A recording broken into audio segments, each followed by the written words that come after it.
Hi, welcome back to my channel. If you're new here, my name is Gia. I'm a 25-year-old lady who lives in my mom's basement. And today I wanted to discuss The Traitor Queen by Danielle L. Jensen. This is the sequel to The Bridge Kingdom. This was a book that I gave 5 stars. I read it over the summer and it was finally a fantasy book that really captivated me in a way that I had really been looking for, just something that really was a feast for the senses, feast for the imagination, and it really did kind of scratch the itch for me. Sometimes I think that fantasies can be a bit intimidating to start if you are new with picking up like new names and places when you have all these settings that are completely new to you. Sometimes it can be a little bit difficult to learn them, but it was one of those rare instances where it immediately captivated me. Just to kind of catch everybody up on the Bridge Kingdom, what happened in the first book is that you have the protagonist, Lara. She was the daughter of the king of Meridrina, and she and her 12 sisters were chosen to train to be the queen of Ithacana. There was a treaty that was drawn up about 15 to 20 years ago, in that Meridrina and Ithacana would finally stop being at odds with each other if a daughter of Meridrina married the king of Ithacana. And the Ithacanians are extremely mysterious. They are in ownership of this bridge that levies taxes. It is a big moneymaker, and as a result of that, they seem to be under a lot of scrutiny and attack because people want to be in charge of this bridge. And you come to find out that because of this, the Ithacanians are not as rich as they are perceived to be, because they are under constant attack. So most of their resources are going against defending themselves. The best way that I could describe like the setting of Ithacana and what it was like, it was basically a string of islands that was constantly in a maelstrom of storms. They even had a part of the year that was called war tides, in that they would be safe from invasion for a certain amount of time because of all the typhoons that would come through and make it impossible for other people to basically attack them. And they had all of their settlements were secret. Their ruler wore a mask when he went to go speak to other rulers. They wanted him to be completely anonymous. So this is a very mysterious people that we don't know anything about. And Meridrina is a kingdom that is in a desert with a king that is basically a dictator. He has a harem of wives that supply him with endless amounts of children, and he is known for separating his children from their parents from birth. And what he does with his sons is he kind of like educates them and then sequesters them away if they're like not all that important, because he has so many of them.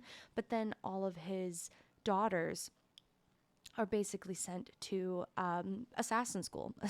So because he had to supply a daughter for Ithacana to marry, he secretly had this harem that secretly had all these daughters that he secretly stole from their mothers and then secretly trained them to be political assassins. So there was a lot of secrecy, essentially. Like, nobody knew that this was going on. Nobody knew that this existed other than the people who were directly involved. So at the beginning of the Bridge Kingdom, you had Lara and her 12 sisters who were all poisoned except for one. There was a plan where all of her sisters were going to be killed except for the one that was chosen to be the queen of Ithacana. Well, Lara found out what was going on, and instead of allowing her sisters to be poisoned, she swapped it so that her sisters would ingest something that would mimic poison so that it would look like that they died.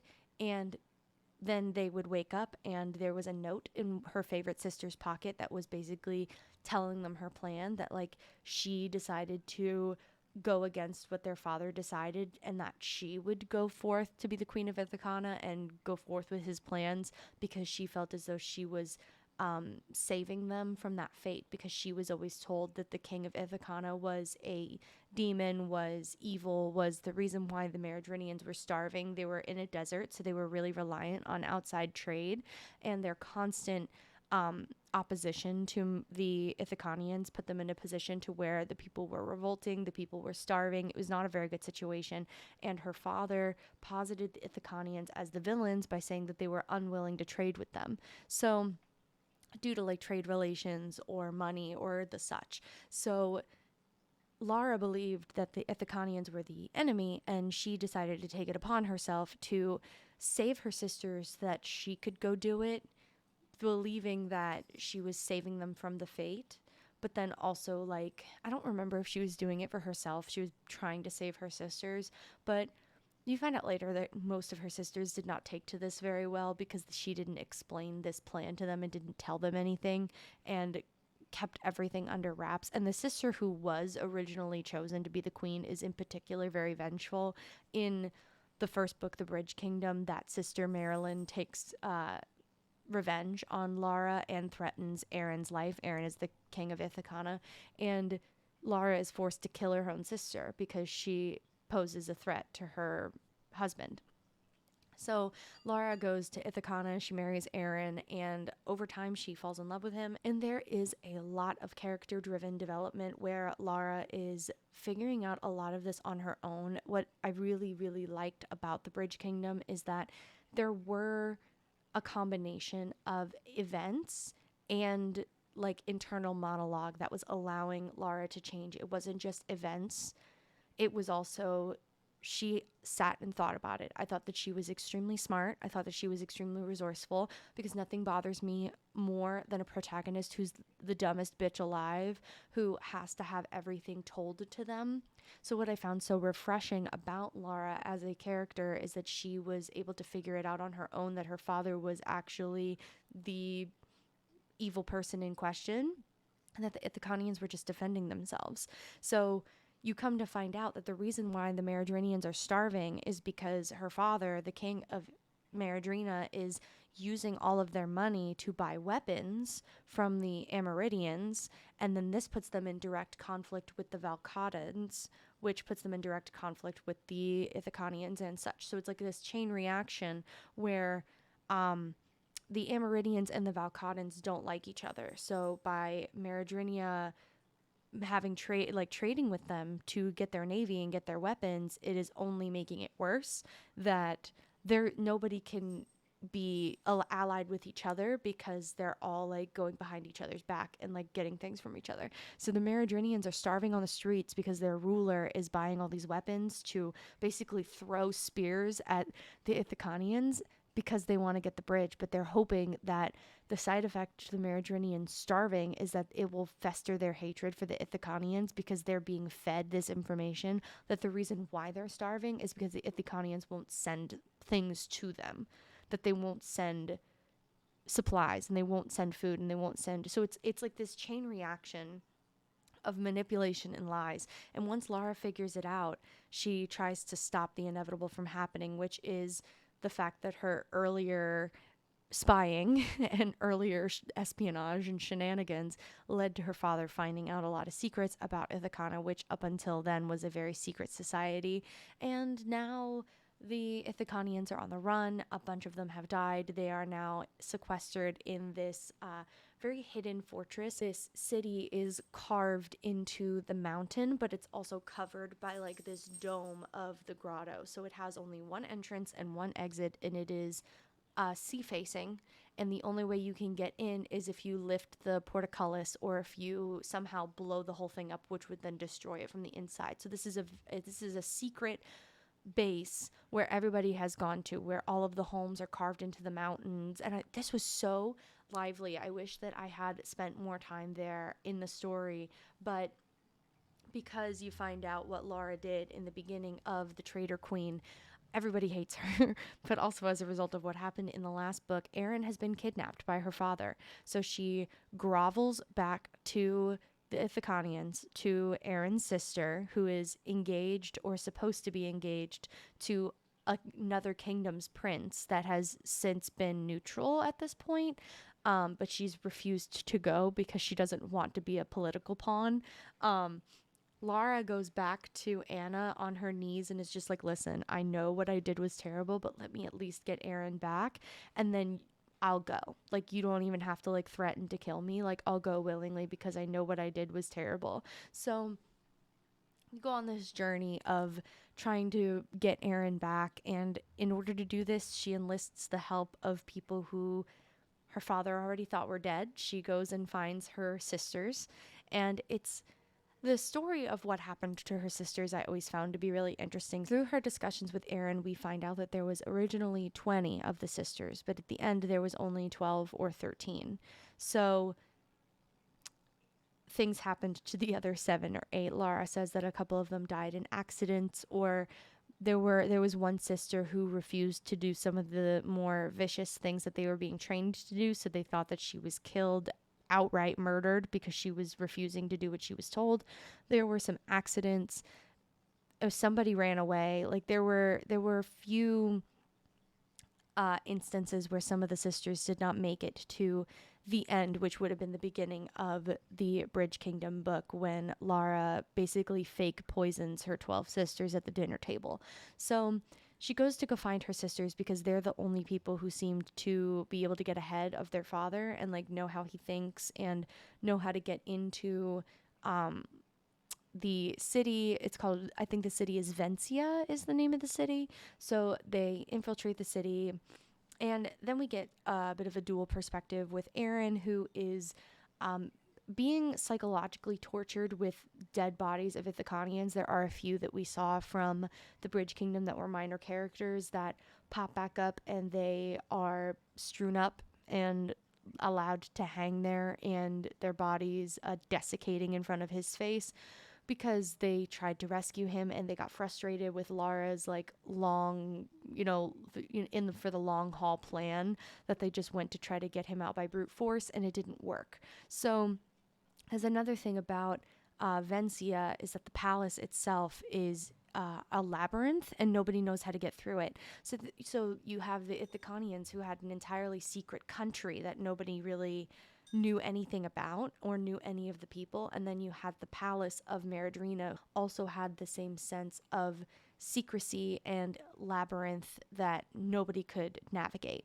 So the only people who could really truly navigate were the harem members, and they do talk to a few of them. We find out that Lara's mother was killed because of her opposition to Silas taking her, and he used her as an example and strangled her to death because she put up such a fight against him taking Lara away from him. We're also introduced to the character of Karis, who is Silas's not so favorite son. He's like the second eldest, or he's like the second favorite or something. He's the philosopher son who basically does whatever he wants, but there's also an air of, we're not sure what he's planning. And honestly, he's still a bit mysterious now at the end of The Traitor Queen, but we aren't sure exactly as to what's going on with him. So you have this cast of characters where you have Aaron, who's being psychologically tortured, and then Lara is trying to do everything she can do to get him back, so she enlists the help of her sisters. Meanwhile, we meet her brother, who she thought was her half-brother, turns out is her whole brother, and we find her brother, who is the Prince of Vencia, who is maybe plotting against their father, maybe not. We're not entirely too sure. So it sets off this sequence of events where Lara has to go in to rescue Aaron, fight her guilt over what she did to expose Ithacana to the Meridridians and to open war, and also mend her marriage with Aaron because she still loves him. Now, I did give this book 4 stars. It was not as... I didn't live for it as much as I lived for the first book. I think that the first book is perfect. I think that it does everything that it sets out to do, and it touches on everything perfectly. I saw no inconsistencies or plot holes. I think the character development is fantastic. It's probably one of the best books I've read all year, and it is in the S tier. Like, I do plan to do like a book tier of like a tier list of all the books that I read, and The Bridge Kingdom is an easy S tier book that I read this year. However, this is more in the AB range. This is, a book that I really did enjoy. I enjoyed the political intrigue and how everybody's relationships with each other become intertwined. I really enjoyed the sisters that we were introduced to.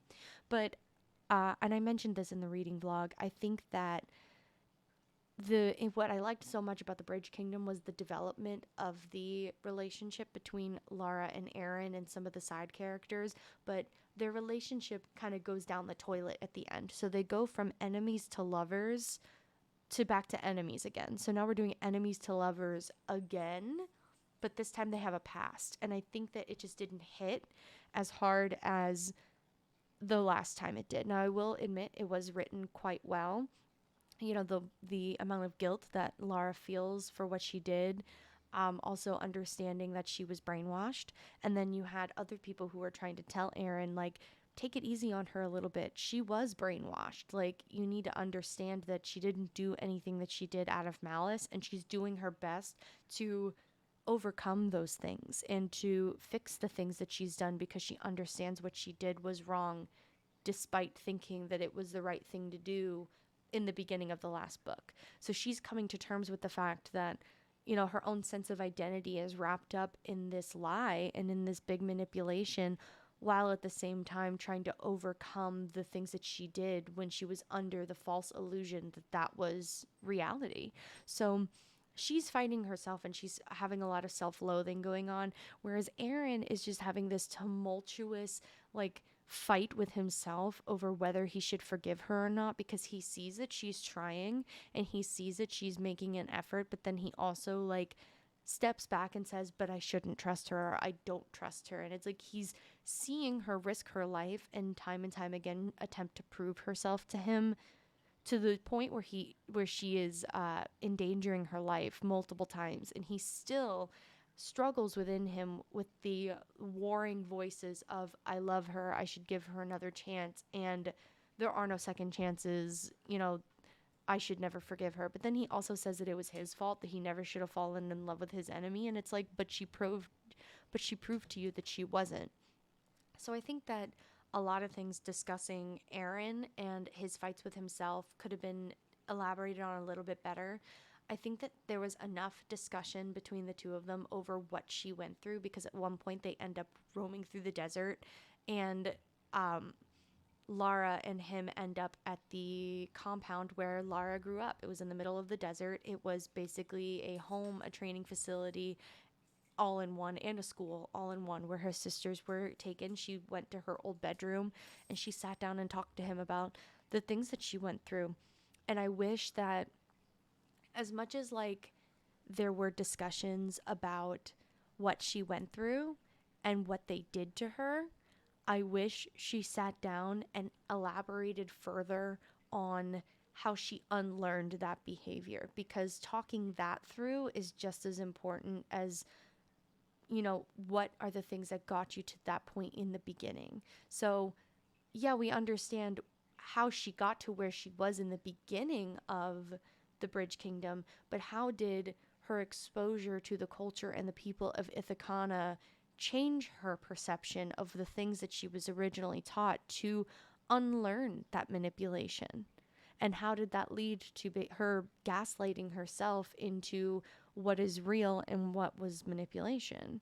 So I'm wondering if maybe that could have been discussed a little bit further, or if maybe that was a show not tell element, that she was showing Aaron how she has changed and how she feels and thinks and does things differently now that she has unlearned those behaviors. She doesn't have to explain herself.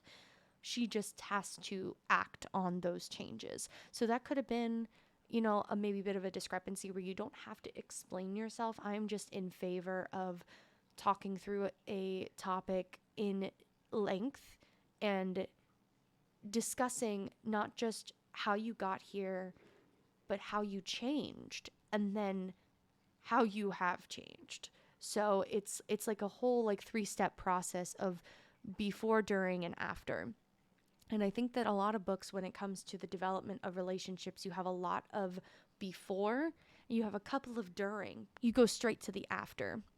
I alluded to this in the reading vlog where I talked about the building of a house is like the building of a relationship, where going from an empty plot to a beginner home is about, it's a big change. You're going from 0 to 50%. But to go from the basic home that is basically just a starter Sims house to the mega mansion is also another big change. But the only, the things that fundamentally change about it are not that drastic, because a house, whether it is basic or extravagant, is still going to have a kitchen and a bathroom and a bedroom. It's still going to have those pillars of the relationship, but you're just strengthening them. So to some people, going from 0 to 50% is the most that you're going to feel the change in the relationship, because you're going from enemies to lovers, or 0 to 50%. But going from 50% to 100% is not going to feel as drastic because it's just becoming more, just more. And I think that that is what affected me reading this book. I hope that that makes sense. It makes sense in my brain, and I should have been taking notes, but I was so stressed out with like all the books that I had to read that I didn't take any notes. So it's been about a week since I finished reading the book, and I've let it like marinate in my brain, and now that it's been a week, um I do feel that I've reflected better on the book than when I originally finished it. Like when I originally finished it, I was like, okay, like it's a 4 star, like whatever. But then as I allowed it to sit in my brain and I've thought about it and how the characters changed over time and like how the relationships with the different political leaders has changed and the choices that they made. Now that I've like allowed that to sit and turn in my skull a little bit, I do think that this was well executed and that this was well done. This was a necessary step in, if you're going to talk about a fantasy universe that is going to have a sort of political revolution in the end where, obviously one monarch is going to be dead and it's going to be silent. Well, he did die at the end of the Traitor Queen, the King of Meridrina. Lara killed her father. All in all, I think that if you're looking for a series that goes in depth about not just the political relationships between different countries and leaders, but also is extremely character driven, I think that this is going to be something that you're really going to like on it. Because another thing I really enjoyed is that it wasn't first person perspective. Like it was an introspective read that wasn't in first person, which I genuinely liked because I fucking hate first person perspectives. I don't know why. I've never enjoyed it. So if that's the kind of story that you're looking for, I would heavily recommend The Bridge Kingdom. Like I said, S tier read for me. And at the end of the year, I'll do like a tier list of the books that I read throughout the year, and you'll be able to see how I feel about all of them. And I hope that I have explained my feelings enough to get the point that it's a very well written book. It's a very good book, but it wasn't as good as the first to me, but I might feel a little bit differently. The last book is called The Inadequate Heir, which is a phrase that Aaron refers to Karis as, Lara's brother. He refers to Karis as the inadequate heir, being he is the scholar son, he is the philosopher, but he is not the son that Silas would have wanted in that, his direct successor. He's not what he would imagine his successor to be. But Karis is really smart.